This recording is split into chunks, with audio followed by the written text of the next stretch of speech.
կուզեինք մեկնաբանել երեկվա այն իրադարձությունները, որ եղավ Մայրաթոռում, մի կողմից ոտնձգությունն էր Մայր տաճարի նկատմամբ, մյուս կողմից հավատավոր ժողովուրդը իր հավատարմությունն էր հայտնում թե Մայր եկեղեցուն, թե Վեհափար Հայրապետին։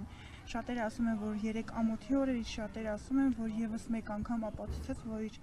Մայր եկեղեցին անսասան է եւ Վեհափար Հայրապետի կողքին է հայ ժողովուրդը։ Ձեր գնահատականը ինչպիսին է։ Մայրաթոռ Սուրբ Էջմիածինը համայն հայության հոգևոր կենտրոնն է եւ այստեղ գալիս ենք աղոթքի, գալիս ենք մեր անհատական եւ համազգային ուխտը նորոգելու։ Հետեւաբար, ինչպես ասել եմ, հիմա նորից կկրկնեմ, նրանք, ովքեր գալիս են Սուրբ Էջմիածին հավատարմությամբ, նվիրումով, աստվածային օրհնությամբ հեռանում են։ Նրանք, ովքեր գալիս են կանոնազանցությամբ, ովքեր գալիս են երկպառակությամբ, ովքեր գալիս են ամբարշտությամբ, գլխիկոր եւ ամոթահար այստեղից կհեռանան։ 3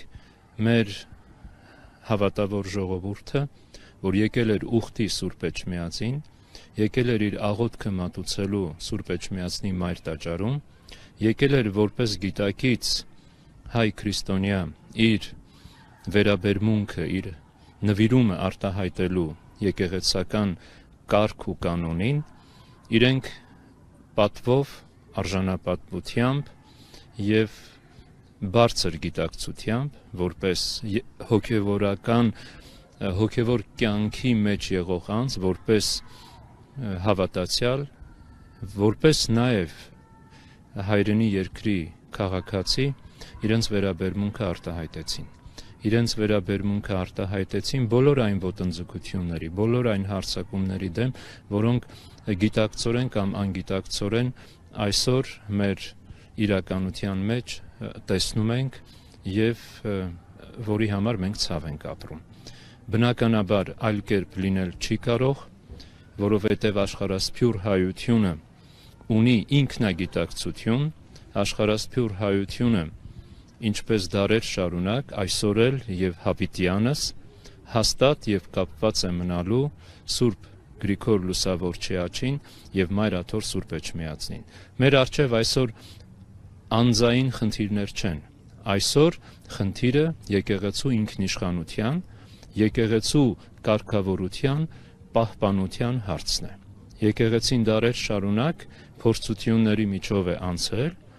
բնականաբար անցնում է այսօր եւ անցնելու է վաղը, բայց միշտ որոշ է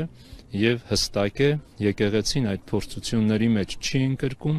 եկեղեցին այդ փորձություններից չի սասանվում։ Ընդհակառակը, ինչպես Սուրբ Ավետարանն է վկայում, եկեղեցին այդ փորձությունների մեջ էլ առավել զորացած դուրս է գալիս։ Եվ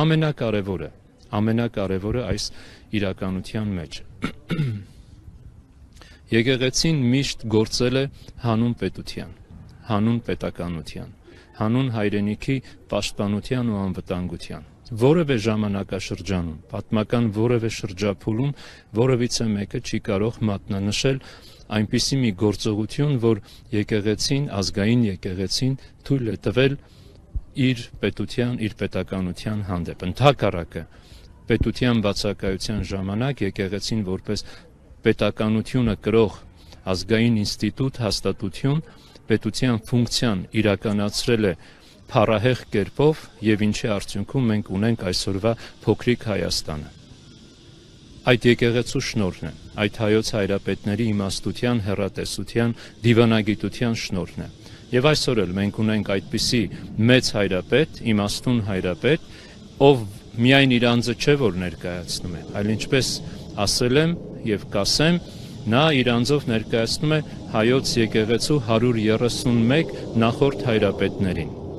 Եվ այն ահռելի պատասխանատվությունը, որ իջել է նրա ուսերին իր ընտրությամբ եւ իր օծումով, եւ այն սուրբ երդման, որ ինքը տվել է Սուրբ Էջմիածնի Մայր տաճարում, այդ անձը այլ կերպ չի կարող վարվել, եթե ոչ այնպես, ինչպես որ մենք իրեն տեսնում ենք։ Հայոց հայրապետը անսասան է, հայոց հայրապետը եռանդով լի է, հայոց հայրապետը հանձնառու է ցկյանս իրականացնելու իրեն վստահված, իրեն շնորհված այդ աստվածային առաքելությունը։